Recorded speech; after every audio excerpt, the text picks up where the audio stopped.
Ganito ang nangyari, sir, yung November 28, 2020. Kasi ang sabi po ng parent na tribal leader doon sa yung sitio, ang sabi nila nagkaroon sila ng session, yung school. No, nag-eskwela, nag-aaral yung mga kabataan nila doon. Tapos hindi nila alam, alas 4 pa, hindi nila alam yung mga bata nila susunduin na pala yung sila Franz Castro. Tapos pinalakad nila, walang walang ilaw, walang escort sila yung sinasabi nila nga teacher nila. Tapos yun ang nangyari, sir, yung nag-complain yung mga parent kasi hindi nila alam. Dadalhin na yung mga anak nila doon sa Davao. Welcome back po sa Philinfo TV. Once again, ang ating pong background, Puerto Galera White Beach sa Oriental Mindoro po yan. Pasyalan po natin at suportahan ang local tourism. Unahin ang Pilipinas.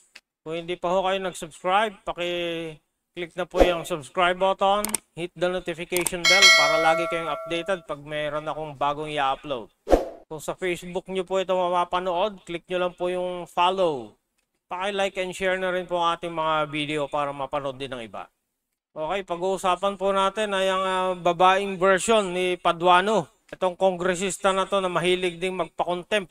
Nitong huli nga, napakontempt niya si Attorney Zuleika Laika Lopez. Bakit nga ba siya sinampahan ng kaso ng mga lumad at na-convict sa kasong child abuse pero hanggang ngayon nasa kongreso pa?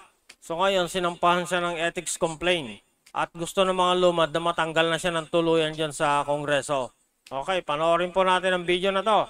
It is the policy of the state, no, to promote high ethics in government, and that public officers and officials shall at all times be accountable to the people.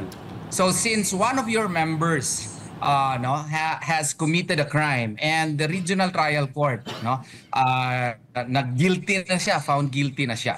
So since all public employees are accountable to the people, the ball is on your hands na, no, to act on it. Kasi hindi na nakapaghintay ang mga members po ng IP na kayo ang mag-action doon sa conviction na nangyari. Wala naman kayo action. Sila na po ang nag-file ng kaso. So it is already in your hands to show to the people whether or not public office is really a public trust. Whether or not the trust reposed upon you is really due to you because something has to be done in this case. A legal anomaly is happening and therefore it is already in your hands to correct this. Dato, unahin ko na po si Dato Alan. Sir, ano po yung final natin kahapon? Dagdag na mga detalye. Bakit po ba naghain kayo ng ethics ng complaint sa Ethics Committee versus Congresswoman Franz Castro?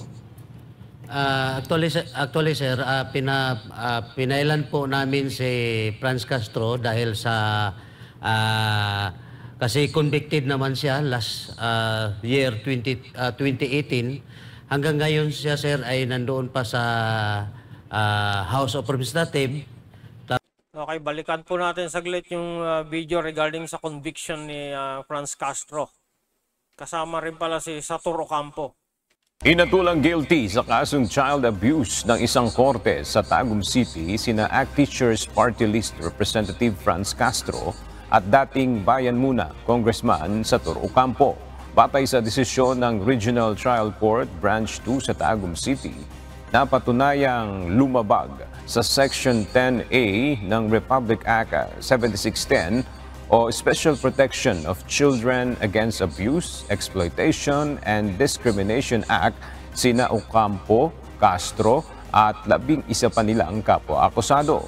Inatulan silang makulong ng mula 4 hanggang 6 na taon at pinagbabayad ng 20,000 pesos na civil indemnity at moral damages sa bawat isa sa mga biktima. Nag-ugat ang kaso sa insidente noong 2018 kung saan nahuli sa checkpoint sa Talaingod, Davao del Norte sina Ocampo na bumabiyahe kasama ang 14 na menor de edad na walang consent ng mga magulang.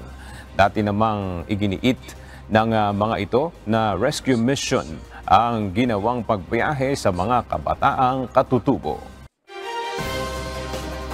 Okay, kung nahatulan na, bakit nakakalaya pa at nakakapagpakontempt pa?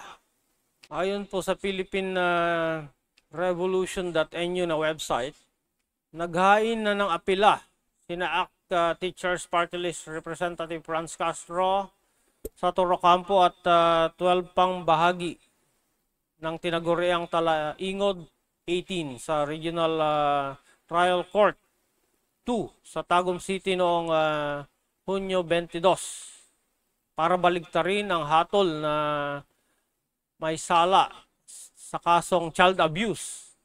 So yan ho ang dahilan kaya nakakalaya pa siya. Meron silang pending na apila. Okay, tuloy po natin ang video ng SMNI.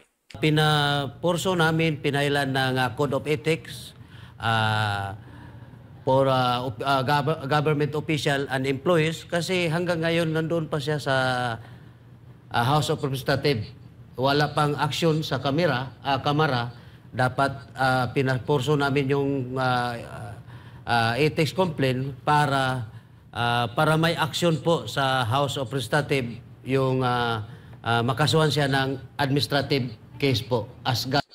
So ang gusto ho ng mga lumad sa ngayon, dahil nga nakaapila pa yung kaso sa Regional Trial Court, matanggal man lang siya sa pagiging kongresista sa ngayon. Kasi convicted na pero nakakapagpakulong, nakakakuha pa ng pera ng taong bayan sa pamamagitan ng budget niya ng kanyang opisina. Sweldo pa niya. So bakit natin ginagastosan ng isang convicted? Tuloy po natin. Government officials po. So, in short, kalaban ng tribo si itong Franz Castro. Actually po, sir, since 2018 po, ay pinadeklara namin ng persona non grata si Franz Castro dahil sa kanyang ginawa sa aming tribo na parang walang respeto sa kanyang pagpasok doon sa ancestral domain ng Atamanobo. Partner? Makakasama naman natin ngayon live via Zoom ang legal counsel po na si Attorney Israelito Torion. Attorney, mayong gabi. Mayong gabi po. Mayong gabi sa tanang mga naminaw ni ining sikat kayong programa, SMNI. Sir, mayong gabi ninyo din ha. Opo, unahin ko lang, Attorney. Ano po yung nakikita ninyo na legal na basehan para talagang matanggap itong ethics complaint po nito na hindi na magtagal bilang kongresista itong si Franz Castro po?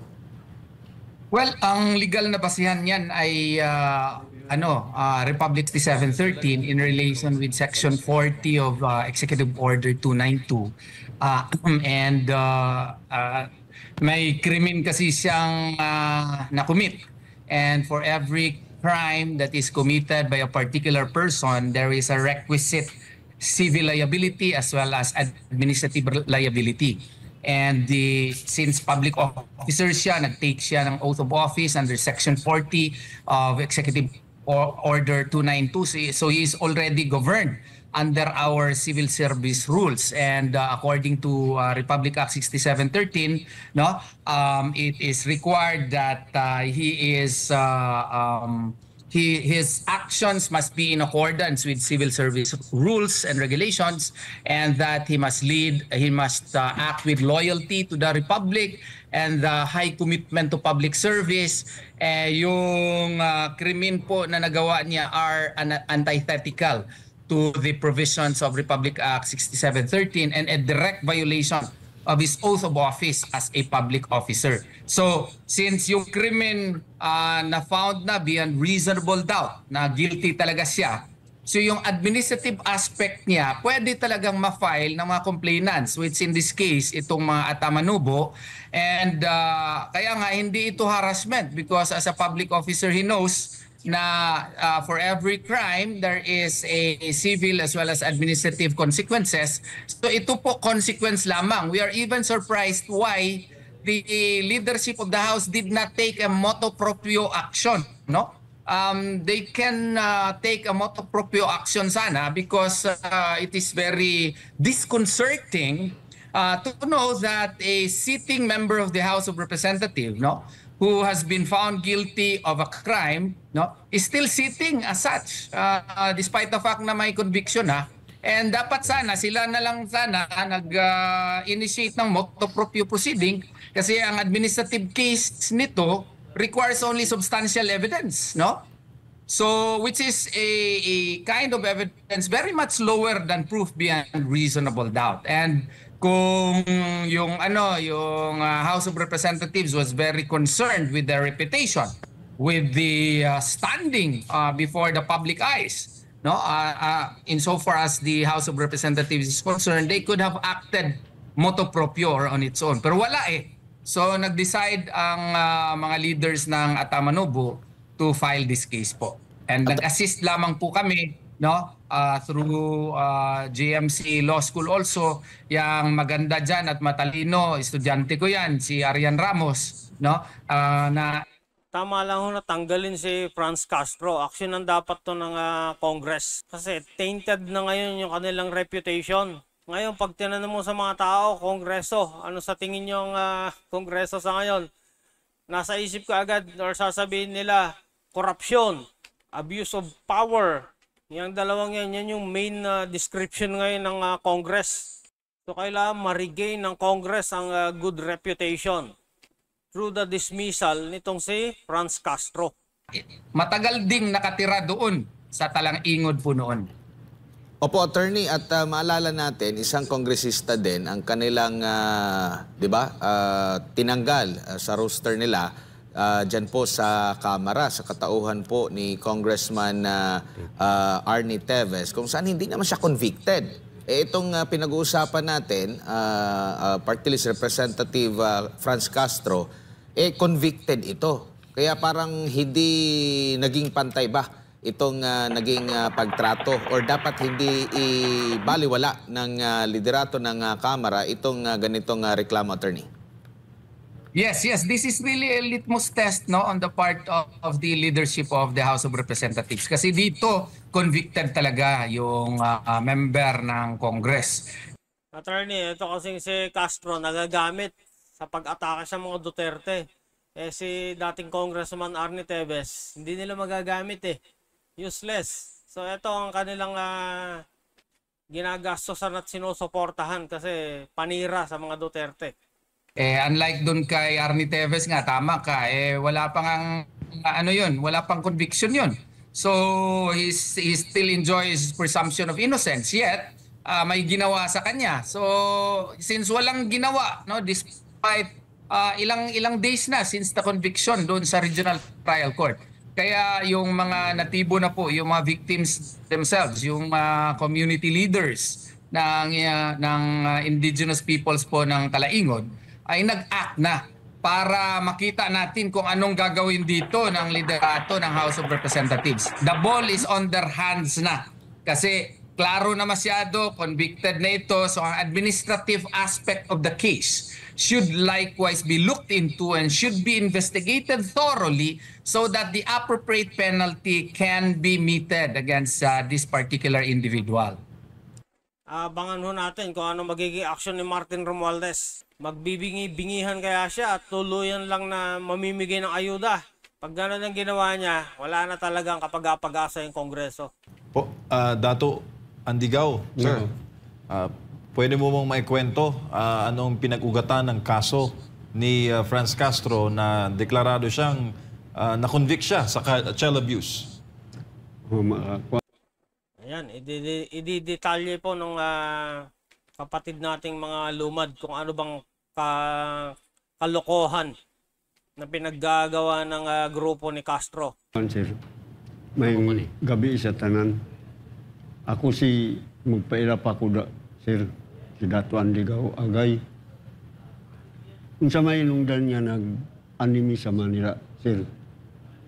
Kaya di kami nakaibalo nga, imbis nga suspended na si Castro, nano ka nga naapaman sa gobyerno. Dapat nga suspended na, wala na. Convicted. Dili na Convicted. Convicted. Convicted. Opo. Oo. Nanong naapaman siya. Sa ato pa, wala kami tuo nga wala na si Castro sa gobyerno. Niya karon kay naapaman sa gobyerno, nag-animi sa Manila, kay nanong ingon na naman. Sa ato pa, nagtulog ang gobyerno. Wala atim na ang problema sa tribo. Mao na, sir, kanang giingon ni Castro nga nangaras ni, siya ang nangaras sa amo nga wala nanangid sa amo pagsulod sa talaingod.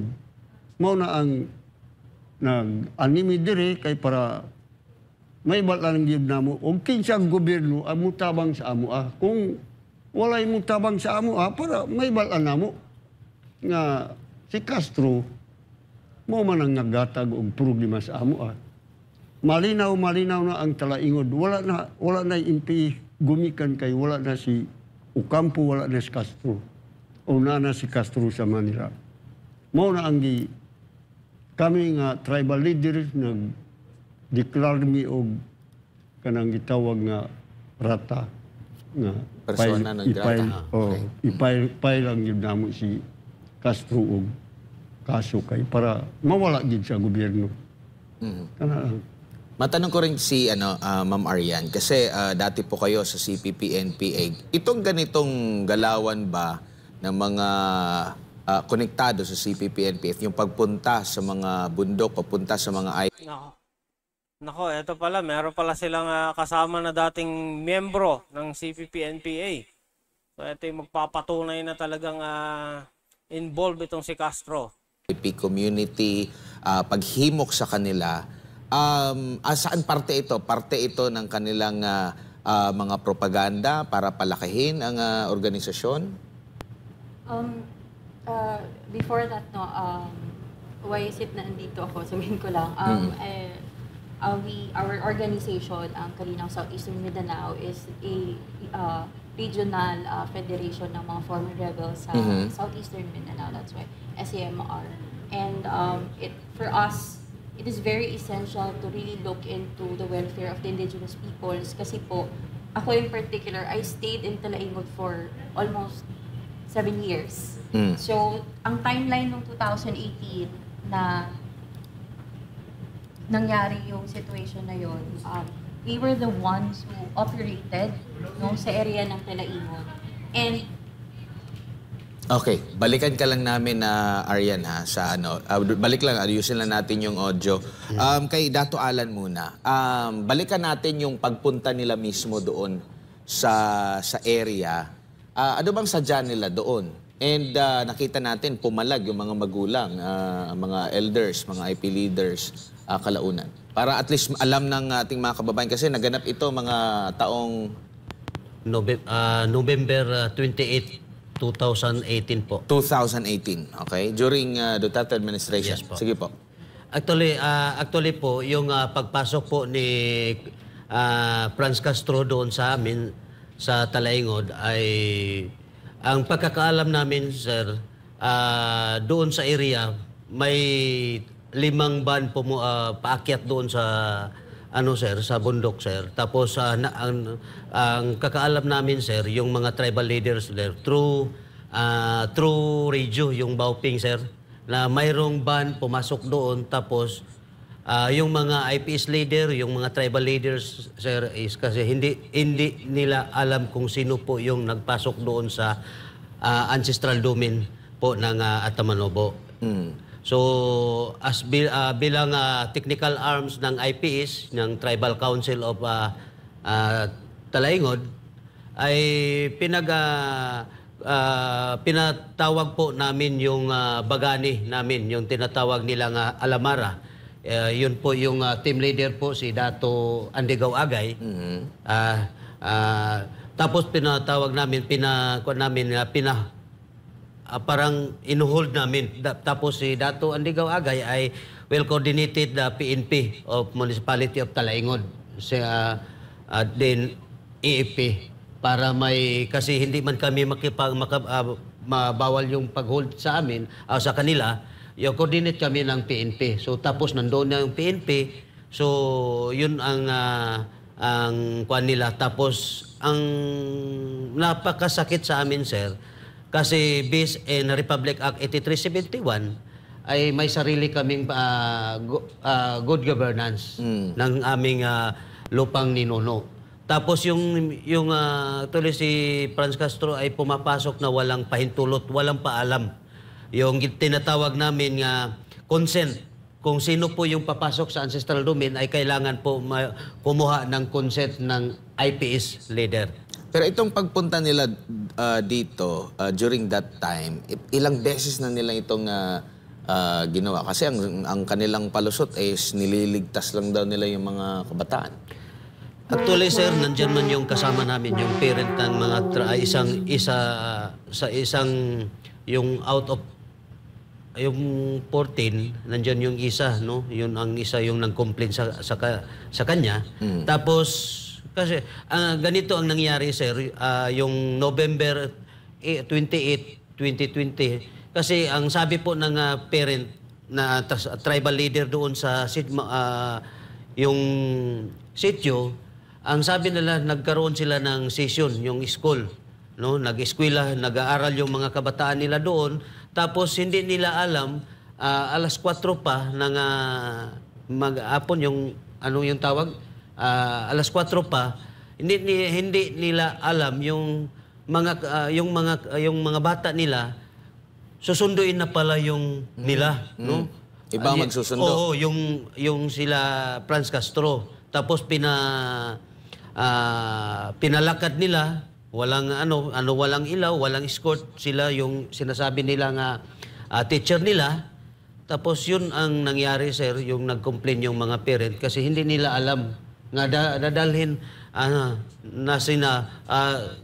na yung mga anak nila dito sa Davao, doon sa Davao. Yun ang So, wala pa lang nakakita dadali na sa bundok yung mga bata. Magiging magiging fighters yan. Nangyari noon, sir. Okay, balikan lang natin si Arian. Baka okay na yung audio. Yes, Arian, yung kanina. Okay na. Wala pa, okay. Sige, mamaya na lang. At baka may dagdag na tanong si partner MJ. Tsaka balikan lang natin Datu Andigaw, no? Nakurat mo, sundoon ng mga bata sa van. Pakikwento po, ano pang detalye? Sir, ang pagkaitabo.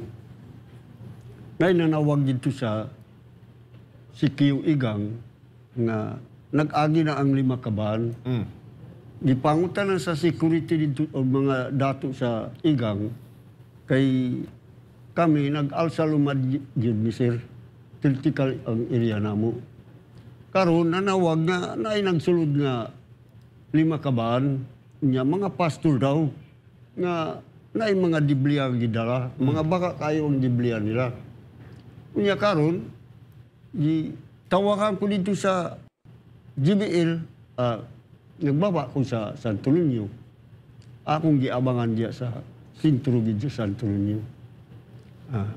Pagpara na ako sa 5 ka bahan, wala na yung mga suga sa bahan. Ang naisuga, diya sa driver sa bahan, wala may suga. Ang naisuga, kana si Ukampo na lang ang ngay suga. Sa Ukampo? Oo. Pero murag lighter man siguro ang gipasigan niya. Mao nang akong giingon, dalon na nato sa police station. Dalhin sa police station. Ito na yung ito na yung kasi sa police station na to Police station nato dito. Mao nang kauban namo nag-assist, police, og sundalo kay para madala dito sa police station. Para walay pangitabo ni Ocampo og si Castro. Unya, pagkaabot namo sa police station, wag gyapon pasiga ang ilaw sa van. Sa likod? O, sa sulod din sa mismo. Hindi pinailawan. Di ay ang mga bata, sir, gisuksok diri sa lingkuranan sa van. Tago yung mga bata. So may malis talaga? Sulti ang polis nga, asa naman ang mga bata? Nagsulti si Castro nga, wala may mga bata. Unsa may gihimo na ako, giadtuan nagsinungaling pa siya. Na sinabi niya na walang bata sa loob ng van. Nag-parking niya ang van diya. Niya karon giadtuan na nako. Ingon ko kung dili ninyo karon pasigaw ng ilaw sa van, hapakon nako aning kilid sa van. Gipasigan nila. Nya ang maestra na lang, ang dili man maestra mga grade 3 pa man siguro ang ingon nila ang mga maestra. Nya ang mga bata gisuksok nila sa lingkuranan, mga ingon anak pa, gagmay. Ingko gawas mo gawas, unsa paggawas nga di man makaila ang bata sa tribo. Kay nanong pagawasan man may lag na kailami sa inyo. Unsay gihimo nako gipambira nako kay gipangatod nako sa pulis stasyon dito. Kay pakaon namo dito sa sulod. Nahurot gyud ang 5 ka bahan na abrihan, tanan ang mga babae katong mga pastol ng kuyog. Dito na sa sulod. Nga mo nang giingnan nako sa Ocampo og si Castro nga karon adlaw ihumol na ang giblian ninyo. Kahit ako dili ko mutuan ng giblian ninyo, nanluko mo sa amo Nga mga bata man day ang tuyo ninyo, nangidnap mo. Kay ingon mo, magtanaw mo sa tukuran og simbahan, unya karon nanong alas ko naman nanong mangita pa mo tukuran og simbahan. Mao nang nahitabo, sir. Nga pagka abot yun diya, wala na ako nakakuyog sa paghatod na sa kapalong. Kay na lupad naman po diri sa Manila, kay na may meeting nga mo kang Sir Kapuyan sa party bitaw sa kanang salupungan. Nga. Kay Attorney Torion, Sir, maraming nagtatanong. Kasi convicted na ito, bakit hindi pa nakakulong itong si Franz Castro? Well, kasi yung crime committed niya ngayon is, yung penalty is a little bit more than 6 years. So under the law, under our present dispensation, pwede siya go to a higher court, no? Which in this case, pwede siya maka-appeal sa Court of Appeals. So dito, I think nag-appeal sila doon sa Court of Appeals and pwede siya mag-pray doon sa korte to be allowed to remain free based on his bail bond, or in certain cases also the court may require a posting of another bond. So dito baka inallow siya ng korte to be temporarily free on account of his bail bond, of her bail bond. Yun ang nangyari dito. Pero sa kabila nito, yung pagiging convicted niya, nakikita nyo na unethical pa rin ito para sa isang kongresista. Siguro tapusin muna yung proseso bago talaga, kumbaga, para maging patas sa lahat. At kung may inaalagaan sila na imahe dyan sa Kamara nga. Yes, to protect the institution itself, the House of Representatives could have done something. Why? Because she is a member of the House of Representatives, and the way she is being treated in the House of Representatives has a certain effect, no, on the part of the people. May epekto yan sa tao kung ano ba ang pagtrato sa kanya. Konbiktado na siya. So, dapat sana merong independent proceeding na ginawa yung House of Representatives para madetermina kung may administrative liability siya. Kasi yung administrative cases kasi iba yung ebidensya na kailangan, substantial evidence lang. That evidence which is sufficient to lead a reasonable man to believe that a crime has been committed, and that the person accused of the crime has evidence that he has committed it. So kumbaga, yung quantum of evidence dito hindi masyado malaki kesa or mas mabigat kesa sa criminal cases na proof beyond reasonable doubt talaga. So dito kasi may proof beyond reasonable doubt na may basis talaga sana na may administrative proceedings na ginawa doon sa House of Representatives. Wala. So nag-file na itong mga biktima po ng krimen na nagawa po ni Franz Castro sa House of Representatives para a proper proceeding can begin in order to determine pa kung meron bang administrative liability si Franz Castro dito. Once again, nagagamit itong si Castro para sirain ng mga Duterte. At si Tambalustay naman, gusto ring masira ang mga Duterte. May kasabihan nga, the enemy of my enemy is my friend. Kaya nakikita natin ngayon, friends, BFF ngayon, ng administrasyon, ang Makabayan Block or Makapili Block. Ang CPP and PNDF sa kanilang recruitment. Kanina I was asked regarding dun sa ginawa ni Franz Castro. So as former paano ba natin sabihin? Former NPA doon sa hindi ko na kasi kina-claim. Former NPA doon in 2014 I was one of the cadres na nagtayo talaga sa Salumpungan schools. So I was tasked to build schools, particularly in Barangay Palmahil and Barangay Dagohoy.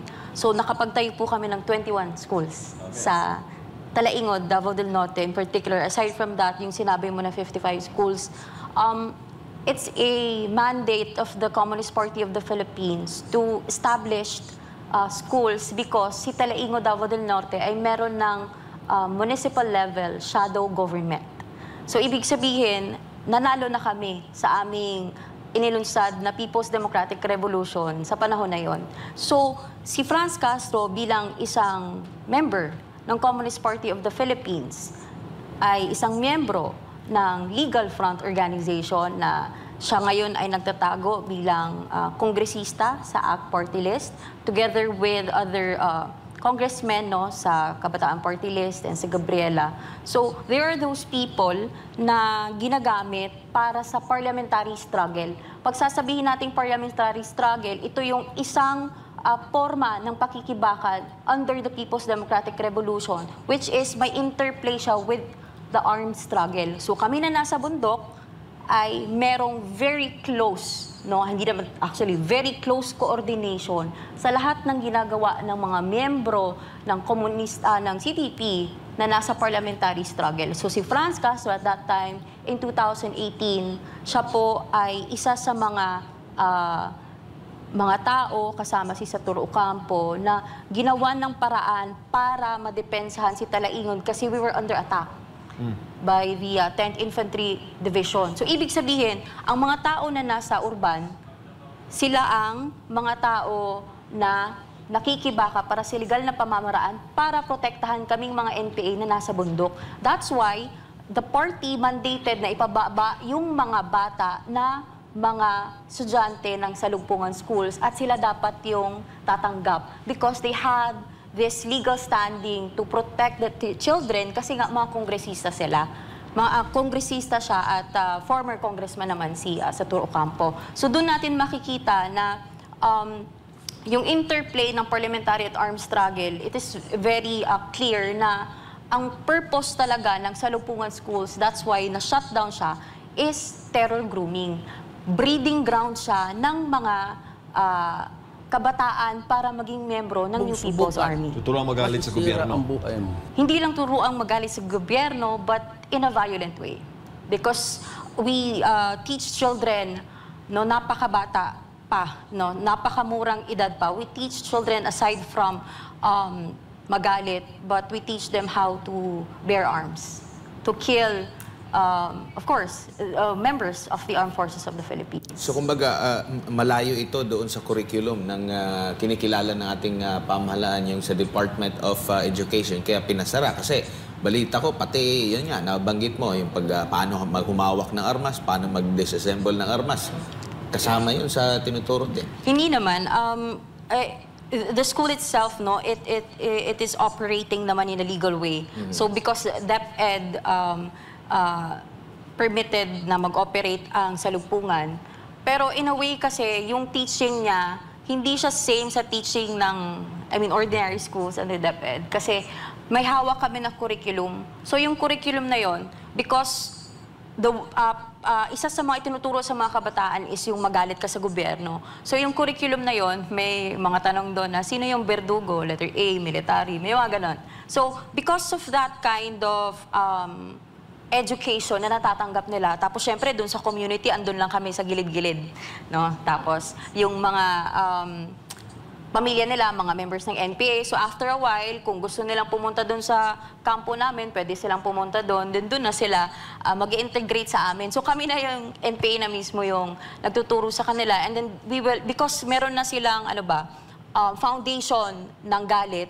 So syempre, kami as part of our organizing, we need them to become agitated. So sasabihin namin, sige, mag-NPA ka na, o ganito, ganyan. Yung mga bata doon, their dreams is not just about being, becoming a doctor, a lawyer. Ang gusto nila, maging commander ng NPA. Kasi gusto nila makahawak ng M16. That's why, sa panahon namin, meron kaming napasampa na 30 minor students coming from Salugpungan schools. Naganap itong krimen 2018. Nag-surrender ka ata. 2021. Pandemic or 2020 before pandemic, no? So, na-monitor mo ito lahat.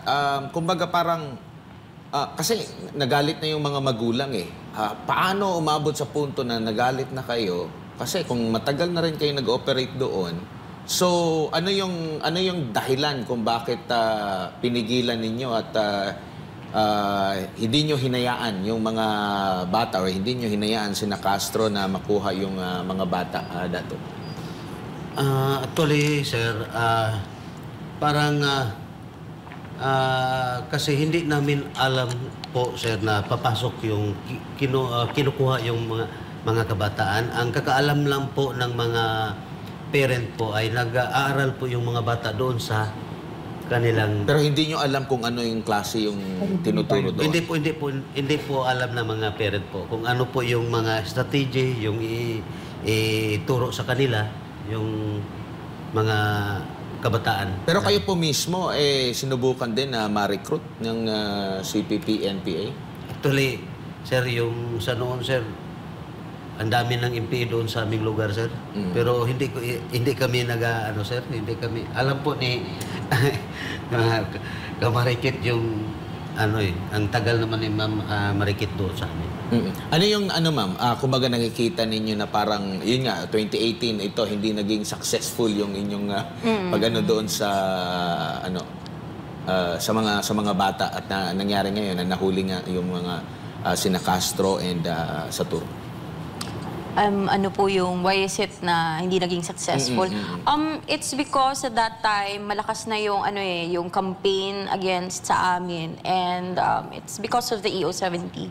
No, it really affected us. And yung mga panahon na kasi ngayon noon, marami na yung nag-surrender. And that was Dato Gibang Apoga surrendered in 2018, and because of that, dahil siya yung naging mayor ng shadow government namin, he exposed the underground operation. Kaya dahan-dahan nang lumalabas yung mga katotohanan kung sino yung nag-ooperate sa Salugpungan Tatanoy Kadungon Community Learning Center. At ayun, nagdo-domino effect na siya. Kasi marami ng mga masa na nagsusurrender. So sa amin, sa prinsipyo, kung wala kang masa, walang kwenta yung hukbo. So, because yun nga, mabilisan yung pag-surrender ng mga tao, eventually, andito na kami. That's why we're here right now to help each other because naniniwala naman tayo na our struggle could be redirected. No? Kaya andito kami. So, this complaint kasi, hindi lang kasi to simpleng complaint because Franz Castro is